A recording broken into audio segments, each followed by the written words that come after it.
رحمة للعالمين۔ حضور نبی کریم رؤوف الرحیم علیہ التحیۃ والتسلیم نے ارشاد فرمایا صلو علیہ فإن صلاتکم تبلغنی حیث کنتم، تم میری ذات پہ درود و سلام بھیجا کرو تو بے شک تمہارا درود میری ذات تک پہنچتا ہے، تم جو گلہائے درود و سلام پیش کرتے ہو مجھ تک پہنچتے ہیں، تم جہاں کہیں بھی ہو۔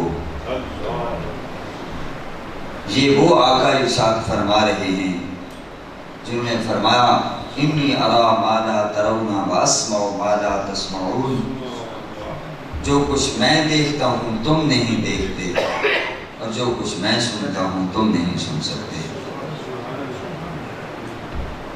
آقا کی ذات پر جو بھی کہیں سے بھی درود و سلام کے گلہائے کا عقیدت نشاور کرے، آقا دو عالم صلی اللہ علیہ وسلم اسے اپنے نبوت کے کانوں سے سنتے ہیں۔ ہدیہ درود و سلام کے بعد دعا ہے اللہ پاک جمعہ مبارک کی رحمتوں اور برکتوں سے مالا مال فرمائے۔ آج بھی ہم چاہیں گے کہ اولیاء کاملین، صالحین، مقربین، محبوبین کا ذکر خیر کیا جائے، ان کی صحبت، ان کی معیت، ان کی سنگت، ان کی مجلسوں میں بیٹھنے کے ثمرات، اثرات، فوائد و برکات پر کچھ روشنی ڈالی جائے، تاکہ آج کے اس پرفتن دور کے اندر جبکہ روحانی طور پر ہم بہت ہی پیچھے چلے گئے ہیں اور مادہ پرستانہ تصور حیات کے اندر کھو گئے ہیں، زندگیوں سے سکون اٹھ گیا، دولت کی انبار ہیں مگر سکون نہیں، جائیداد ہے اطمینان نہیں ہے، لاکھوں روپے کا بیڈ ہے، پلنگ ہے، بستر ہے، مگر چین کی نیند نہیں ہے۔ اللہ پاک نے بھی فرمایا من اعرض عن ذکری فإن له معیشۃ ضنکا، فرمایا جو میرے ذکر سے روگردانی کرے گا تو پھر کیا ہوگا؟ فإن له معیشۃ ضنکا، فرمایا اس کی زندگی کو تنگ کر دیا جائے گا، اس کی زندگی کا جامہ تنگ کر دیا جائے گا، دولت کی ریل پیل ہوگی پر سکون نہیں ہوگا، اولاد ہوگی اطمینان نہیں ہوگا، بہترین رہنے کے لیے محل ہوگا مگر قرار نصیب نہیں ہوگا۔ ہم قرار ڈھونڈتے ہیں دولت میں، ہم سکون تلاش کر رہے ہیں ثروت میں، ہم اطمینان تلاش کر رہے ہیں دنیا میں، مگر حقیقت کیا ہے؟ نہ دولت سے، نہ دنیا سے، نہ گھر آباد کرنے سے تسلی دل کو ہوتی ہے خدا کو یاد کرنے سے۔ اللہ پاک نے واضح طور پر فرما دیا سنو الا بذکر اللہ تطمئن القلوب، خبردار دنیا میں سکون تلاش کرنے والوں، جتنی دولت حاصل کرتے جاؤ گے دل کی بے چینی بڑھتی چلی جائے گی، جس چیز میں سکون ہے ادھر تو توجہ نہیں دیتے، دل بڑا ہے، دولت جتنی بھی ہو دل نہیں بھرتا۔ ایک مملکت پر، ایک ریاست پر، ایک ملک پر تسلط مل گیا، حکومت مل گئی، مگر دل چاہتا ہے اور بھی ہو، اور بھی ہو، اور بھی ہو۔ پتہ یہ چلا یہ چیزیں چھوٹی ہیں، دل بڑا ہے، جب تک بڑے کو بڑی چیز نہیں ملے گی، اس سے بھی بڑھ کر نہیں ملے گی، اس کو سکون نہیں مل سکتا۔ تو اللہ نے فرما دیا اقم الصلاۃ لذکری، کہ نماز کو قائم کرو میرے ذکر کے لیے۔ اور ایک مقام پر فرمایا وَلَذِكْرُ اللَّهِ أَكْبَرُ، سنو اللہ کا ذکر بڑا ہے، اللہ کا ذکر بڑا ہے۔ تو جب تک بڑے کو اس سے بھی بڑھ کر چیز نہیں ملے گی تو اس کو اطمینان حاصل نہیں ہوگا۔ یہ اللہ والے کیوں مطمئن بیٹھے ہوتے ہیں؟ اس لیے کہ وہ اللہ کے ذکر میں مگن رہے ہیں۔ تو حضرات محترم، پتہ یہ چلا سکون کی چیز اللہ کا ذکر ہے، اور ذکر کی جو محفلیں ہیں یہ اللہ کو پسند ہے۔ جیسے کہ میں آگے چل کر تھوڑا سا عرض بھی کروں گا، آیت مجیدہ پڑھی ہے، اللہ پاک ارشاد فرماتا ہے یا ایھا الذین آمنوا اتقوا اللہ وکونوا مع الصادقین۔ اللہ نے اپنی کتاب لا ریب میں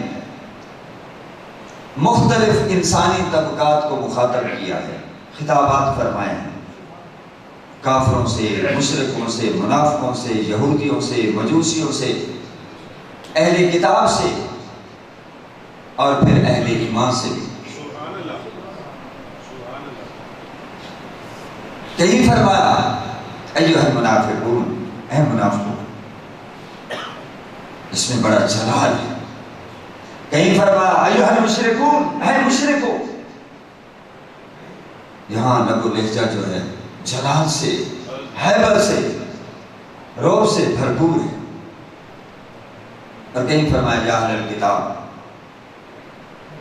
اور تورات و انجیل میں ایھا المساکین، یا بنی اسرائیل۔ لیکن سبحان اللہ، جب حضور کے غلاموں کی باری آئی، دامن مصطفیٰ کے تھامنے والوں کی باری آئی، تو پھر لب و لہجہ بدل گیا، انداز بدل گیا، اسلوب بدل گیا۔ فرمایا اے ایمان والو، اے ایمان والو۔ تو اب ایمان والا ایک مرتبہ بھی نہیں کہا گیا، پورا قرآن پڑھ کے دیکھیے، کم و بیش 90 مرتبہ اللہ پاک نے حضور کے غلاموں کو یا ایھا الذین آمنوا کے معزز القاب سے نوازا ہے۔ اس لیے حضرت عبداللہ ابن عباس رضی اللہ تعالیٰ عنہ فرماتے ہیں اللہ نے ہمیں یہاں حضور کے دامن رحمت کی برکت سے ایمان والا کہا ہے، تو آخرت میں اللہ تعالیٰ ذلت سے محفوظ رکھے گا۔ جس کو اللہ عزت دے پھر ذلت میں وہ نہیں پڑ سکتا۔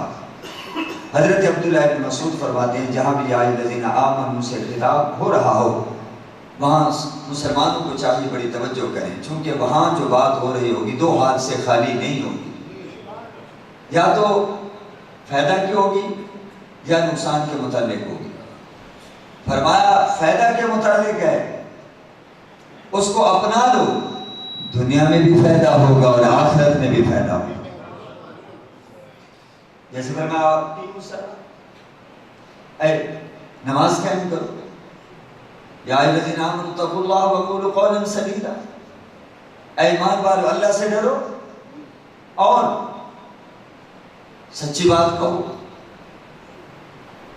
اس کا فائدہ کیا ہوگا؟ یصلح لکم اعمالکم، اللہ تمہارے اعمال کو درست فرما دے گا۔ کمال یہ ہے کہ زبان درست ہو جائے تو اعمال کا قبلہ بھی درست ہو جائے۔ اور دوسرا فائدہ یہ ہوگا کہ جب تمہاری زبان درست ہو جائے گی، تمہاری زبان سچ کی خوگر ہوگی، تو پھر کیا ہوگا؟ وَيَغْفِرْ لَكُمْ ذُنُوبَكُمْ، اللہ تمہارے گناہوں کو بھی معاف فرما دے گا۔ تو یہ تو ہے زبان درست ہو جائے۔ اگر انسان درست ہو جائے، اس کی نگاہیں درست ہو جائیں، اس کی زبان درست ہو گئی، نگاہیں درست ہو جائیں گی، کان درست ہو جائیں گے، ہاتھ درست ہو جائیں گے۔ اللہ اکبر۔ حدیث پاک میں آتا ہے جب صبح ہوتی ہے تو سارے اعضاء زبان سے مخاطب ہو کر کہتے ہیں اے زبان دیکھ ہماری لاج تیرے ہاتھ میں ہے، اگر تو آج سیدھی رہی ہم بھی سیدھے رہیں گے، اگر تو ٹیڑھی ہو گئی تو ہم بھی ٹیڑھے ہو گئے۔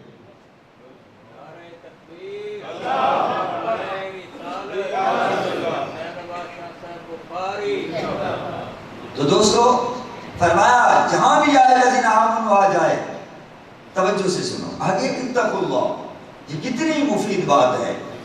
فرمایا اللہ سے کرو، اللہ کا تقوی اختیار کرو۔ ایمان سے تقوی بہت بڑی دولت ہے۔ ان اکرمکم عند اللہ اتقاکم، دنیا نے عزت و کرامت و شرافت کے بڑے پیمانے بنا رکھے ہیں اور معیارات مقرر کر رکھے ہیں۔ افسوس دور جاہلیت کی باتیں ہمارے اندر اب بھی موجود ہیں۔ جس کے پاس پیسہ ہے ہم اس کو سلام کرتے ہیں، جس کے پاس عہدہ ہے ہم اس کو سلام کرتے ہیں۔ ایک شخص بظاہر جھونپڑی میں رہتا ہے لیکن متقی ہے، پرہیزگار ہے، رزق حلال، صدق کے مکار اس کا شعار ہے، وہ آ جائے کوئی اس کو پروٹوکول نہیں دیتا، لیکن جس کے پاس دولت ہے، عہدہ ہے اور خاندانی وجاہت ہے اس کو اٹھ کر لوگ سلام کرتے۔